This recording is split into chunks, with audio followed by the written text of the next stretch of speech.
నమస్తే అమ్మా. నమస్తే అండి. Welcome to our program. Thank you for honoring the ఎందుకంటే మీరు మధ్య రోజుల్లో ఎక్కడ ఇంటర్వ్యూ ఇచ్చినట్టుగా నాకు కనిపించలేదు.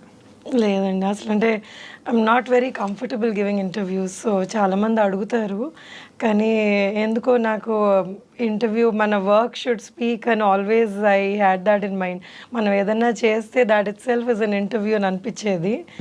కానీ ఇప్పుడు మీరు పంతం మీద చెయ్యాలి, కనబడాలి అంటుంటే ఇంక సరే మీ మాట కాదనలేక వచ్చాను.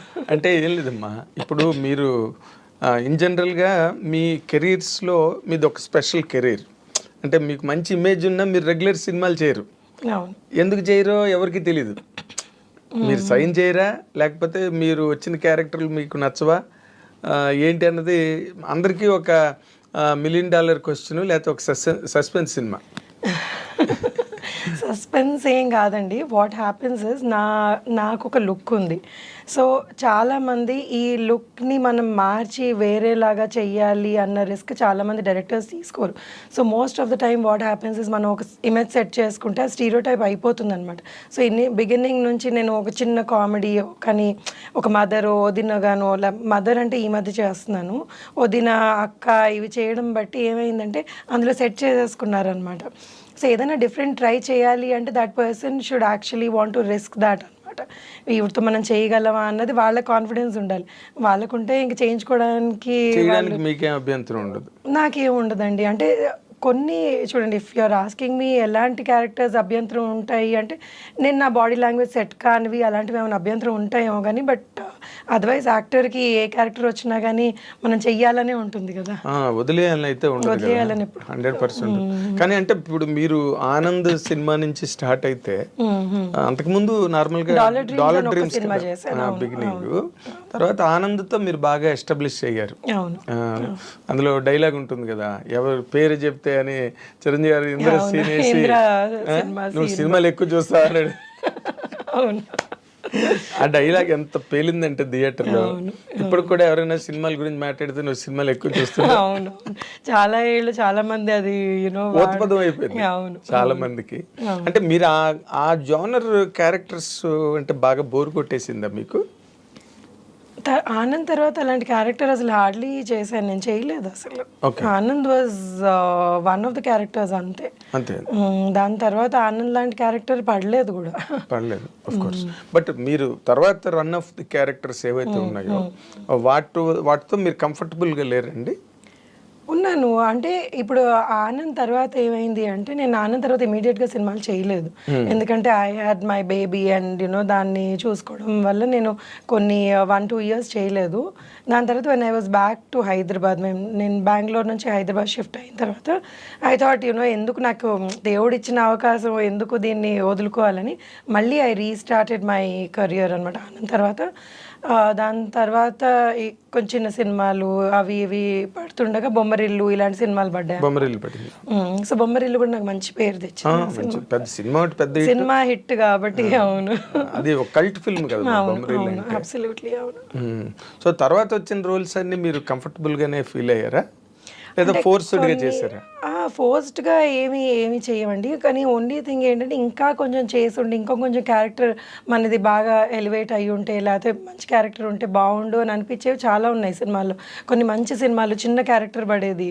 సో అయ్యో ఇంత పెద్ద సినిమాలో ఇంకొంచెం పెద్ద క్యారెక్టర్ పడి ఉంటే బాగుండు అన్న ఫీలింగ్ ఎవరికన్నా ఉంటుందేమో. ఏంటి ఆ సినిమాలు మీకు ఎలా అనిపించింది? అంటే ఇప్పుడు పేర్లు అడిగితే నాకు గుర్తు రావట్లేదు. కొన్ని చాలా మంచి హిట్ సినిమాల్లో ఇంకా క్యారెక్టర్ బొమ్మరిల్లే అనుకోండి, బొమ్మరిల్లో కూడా ఇంకొంచెం క్యారెక్టర్ బాగుంటే బాగుండు అని అనిపించేవి ఉంటాయి అన్నమాట అలాగా. సో ఆనంద్ అంటే అసలు అనుకోకుండా అంత లెంత్ వచ్చేస్తుంది. అది అప్పుడు నార్మల్గా మీరు డాలర్ డ్రీమ్స్ తర్వాత కూడా కొంత గ్యాప్ ఇచ్చారు కదా. అంటే నేను ఎప్పుడు సినిమాల్లోకి వద్దాము అని అనుకోలేదండి. నేను అంటే నా కెరియర్ వాజ్, నేను హోటల్ మేనేజ్మెంట్ చదువుకున్నాను. అవును, అక్కడ చేసేదాన్ని ఫ్రంట్ ఆఫీస్ లో. సో శేఖర్ వాళ్ళ కో ప్రొడ్యూసర్ సునీత గారు అని, సునీత తాతి అని ఒక ఆవిడ ఉన్నారు. ఆవిడతో వచ్చి లంచ్కో దేనికో వచ్చారు, లేకపోతే ఆవిడ లంచ్కి వచ్చారు. So they saw me there అనమాట. అరే ఈ అమ్మాయి బాగుంటుంది, మనం సినిమా చేస్తున్నాం కదా, ఈ అమ్మాయిని అడుగుదాము అని అడిగారు. సో వీళ్ళు ఏం అడుగుతున్నారో కూడా నాకు అర్థం కాలేదు అప్పుడు.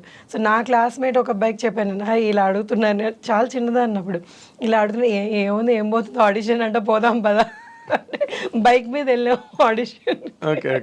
సో అది వాళ్ళు ఫ్లాట్లోనో ఇక్కడ చేశారు. మేము అనుకున్నాం ఏంటి ఫ్లాట్లో ఆడిషన్స్ ఏంటో, అసలు ఆడిషన్ అంటే కూడా తెలియదు. సో వెళ్తే ఏదో డైలాగులు చెప్పారు, అది ఏం చెప్పానో కూడా నాకు గుర్తులేదు ఇప్పుడు. So they said okay will work అని. సో ఆ ఎంటైర్ ఫిల్మ్ నా షిఫ్ట్ ప్రకారంగా జరిగిందనమాట. సో నేను ఈ షిఫ్ట్లో ఉన్నాను అంటే పాపం Shekhar would plan the morning shoot, లేకపోతే ఈవినింగ్ షూట్ అలాగా. సో అలా చేసుకుంటూ చేసాను. బికాస్ ఐ నెవర్ థాట్ ఇది సినిమాలు నా కెరియర్ అవుతుంది అని నేను ఎప్పుడు అనుకోలేదు. ఆ టైంలో అసలు ఊహించలేదు కూడా. సో వచ్చింది ఏదో చేసుకున్నాము అంతే, ఇంక దాని తర్వాత మర్చిపోయాను కూడా దాని గురించి. సో అంటే ఇట్ వాజ్ బికాస్ బ్యాక్గ్రౌండ్ లేదు కదా, so I didn't even know what that was. మీరు మామూలుగా మీ బ్యాక్గ్రౌండ్ ఏంటమ్మా? అంటే మా పేరెంట్స్ ఇద్దరు బ్యాంక్ అండి. సో దే యూస్ టు SBIలో పనిచేసేవాళ్ళు. అండ్ మా గ్రాండ్ పేరెంట్స్ కానివ్వండి ఏమన్నా వాళ్ళందరూ ఎంప్లాయీస్ అనమాట. ఓకే, సినిమాకి సంబంధించిన వాళ్ళు ఎవరు లేదు, అస్సలు కనెక్షనే లేదు. ఓకే, ఇక్కడ తెలంగాణలో ఊరు? నేను పుట్టి పెరిగిందంతా ఇక్కడే తెలంగాణ, హైదరాబాద్. సో ఆ ఎడ్యుకేషన్ అంతా కూడా హైదరాబాద్లోనే చదువుకో. సో మీరు హైదరాబాద్ పిల్ల అనమాట. అవును, తెలంగాణ అంటే ఆంధ్ర, పేరెంట్స్ ఆంధ్ర అయినా కానీ నేను పుట్టి పెరిగిందంతా ఇక్కడే. ఆంధ్ర అంటే ఎక్కడమ్మా? గుంటూరు. ఓకే. బట్ అమ్మది రాజమండ్రి, ఫాదర్ది Guntur. But born and brought up అంతా మీరు ఇక్కడ వాళ్ళు ఇక్కడికి వచ్చేసారు అనమాట ఉద్యోగాలకి, దానికి వాళ్ళు ఇక్కడికి వచ్చేస్తే ఇంకా మేము ఇక్కడే పుట్టాం. అంటే తెలంగాణ వేరు, ఆంధ్ర వేరు, బట్ హైదరాబాద్ మళ్ళీ కంప్లీట్ గా సెపరేట్ గా వేరే. అవును, ఇక్కడ ఆంధ్ర వాళ్ళు యాక్చువల్లీ చాలా ఎక్కువ మంది ఉన్నారు. తర్వాత హైదరాబాద్ కల్చరు అంటే వెర్స్టైల్ పీపుల్, ఇక్కడ వేరియస్ స్టేట్స్ నుంచి గట్రా ఉండడం, వెరీ కాస్మో పాలిటిక్స్ సిటీ. మీ గ్రోయింగ్ అంతా ఎలా నడిచిందమ్మా ఇక్కడ? అంటే యు ఆర్ ఫాస్ట్ గర్ల్ అంటే మామూలుగా ట్రెడిషనల్ కన్వెన్షనల్ గర్ల్ మీరు? అంటే I can be both. So ఇటు I can understand what fast, because నా ఫ్రెండ్ సర్కిల్ ఇలా కూడా ఉన్నారు. And being traditional because I'm married and so మా ఇన్ లాస్ సైడ్ వీళ్ళందరూ చాలా ట్రెడిషనల్. సో అలా కూడా ఉంటాను అనమాట. So I can adapt myself to both the cultures. అంటే మీకు చాలా తొందరగా అయిపోయినట్టుంది మ్యారేజ్ కదా? అరేంజ్డా marriage? Love marriage. Okay, love come అరేంజ్డా? Love come arranged. Absolutely right. అదే అంటే వెంటనే మిస్ అయిపోయి వెళ్ళిపోయి చేసుకున్న కైండ్ ఆఫ్ మ్యారేజ్ కాదు, అందరికి తెలిసి. అవునవును, పెద్దవాళ్ళకి చెప్పే చేసుకున్నాం. అంటే ఇప్పుడు వాళ్ళ పేరెంట్స్ కూడా తను కన్విన్స్ చేసి, వాళ్ళు కొంచెం ఇబ్బంది పడ్డారు ఎందుకంటే తెలుగు అమ్మాయి అని, వాళ్ళు తమిళియన్స్. తెలుగు అమ్మాయి అని కొంచెం వాళ్ళు they were not very comfortable. But my husband's cousins and all చాలా వాళ్ళని కన్విన్స్ చేసేసి, లేదు మంచి అమ్మాయి, అదే నబ్బడిలో మంచి జడ ఎవరికి తెలియదు కదా, సో కన్విన్స్ చేసి అందరూ నటిస్తారు కదా పెళ్లికి ముందు, తర్వాత పెళ్ళి అయిన తర్వాత కదా. అయ్యో మరి అంటే నటిస్తారు అని ఏం కాదు కానీ జనరల్ గా పెళ్లికి ముందు అందరూ ఎవరి బార్డర్స్ లో వాళ్ళు ఉంటారు. They want be good, best side portray చేస్తుంటారు. పెళ్ళాక అసలు సినిమా స్టార్ట్ అవుతుంది. అవును, అబ్సల్యూట్లీ రైట్. కానీ ఇంకోటి ఏమైతుందంటే యాజ్ యూ గ్రో కదండి, they are lot of things that change with in us also. మన వ్యక్తిత్వం చేంజ్ కాదు కానీ కొన్ని మనకి మనం వాట్ వి ప్రయారిటైజ్ ఇవన్నీ చేంజ్ అవుతూ ఉంటాయి. సో పెళ్ళైన వెంటనే లేదు మనకి ముందు ఒకలాగా ఉన్నావు ఇప్పుడు ఒకలాగా ఉన్నావు అంటే we can't even say that. ఎందుకంటే ఎవరి జర్నీ వాళ్ళది, ఆ జర్నీలో వాళ్ళు మారుతూ ఉంటారు. సో అది యాక్సెప్ట్ చేసి if you still together then that's the marriage కదా. మనం లేదు మనకు సెట్ కాలేదు అంటే you have to be prepared for such things. కొన్నిసార్లు సెట్ అవ్వవు. ఈ చేంజెస్ లో కొన్ని డిఫరెన్స్ వస్తుంటాయి. మీకు ఎప్పుడు you are happy, comfortable in my marriage? And my marriage అయ్యి ఇప్పటికి 24 years అండి. So we dead have ups and downs లేని మ్యారేజెస్ ఉండవు కదా.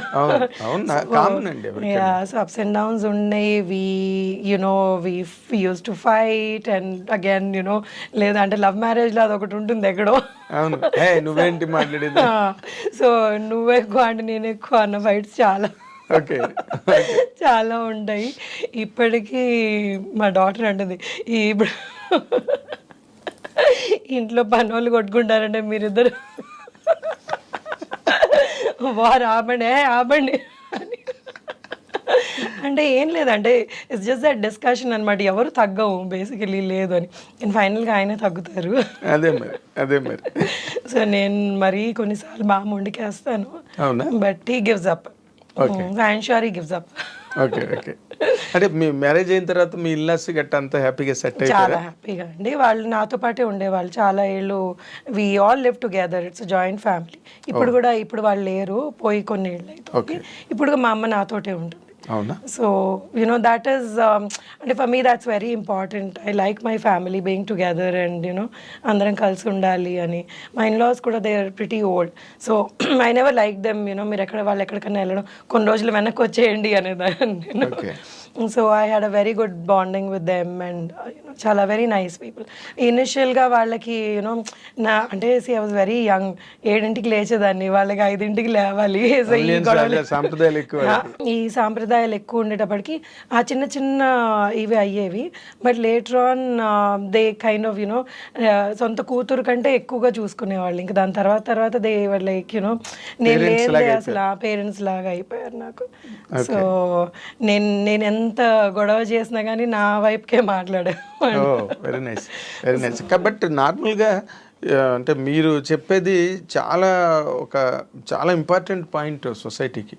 ఎందుకంటే చాలామంది ఇవాళ రేపు గర్ల్స్ మ్యారేజ్ చేసుకున్న తర్వాత ఇల్లాస్కి దూరంగా ఉండాలనుకోవడం, లేకపోతే వాళ్ళ ప్రెజెన్స్ అంత బాగా like I always loved being with them and they were nice and నాకు ఎన్ని నేర్పించారు వాళ్ళు how to run the family అన్నది. నేను వాళ్ళ దగ్గర మా అమ్మ నేర్పించలేదు. Mummy was very carefree women. మా మమ్మీకి ఏంటంటే షీఈ్ అగైన్ న్యూక్లియర్. మేము చిన్నప్పుడు పెరిగిందంతా మా పేరెంట్స్ మేమిద్దరు అక్క చెల్లెలం అనమాట. సో వీ వర్ నాట్ అంటే ఒకటి they were very well connected to their family but we had a separate family. మేము సెపరేట్గా పెరిగాం అనమాట. సో మా ఫాదర్ వెళ్ళి వాళ్ళని కలవడం, లేకపోతే పెద్దనాన్నలు అత్తయ్యలు వాళ్ళని కలవడం, మా మమ్మీ వెళ్ళి వాళ్ళ సిస్టర్స్ ఇదంతా. But then they nobody lived in our house. So నాకు పెళ్ళి అయిన తర్వాత అందరం కలిసి ఉండడం అప్పుడు వచ్చింది. And I really enjoyed it. నాకు అది ఎప్పుడు లేదు సెపరేట్గా ఉండాలి, నాకంటూ ఒక ఇల్లు కావాలి అని ఎప్పుడు అనిపించలేదు. They never made me feel like that. They never made me feel like that and they taught me so many things.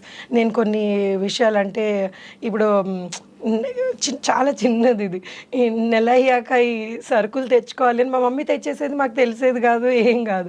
So ఇలా లిస్ట్ రాసుకొని తెచ్చుకోవాలి, మనం ఇందులో ఉండాలి అన్నది ఇవన్నీ మా అత్తగారు మామగారు నాకు నేర్పించారనమాట. My father in law was from railways and he was my god అసలు ఎంత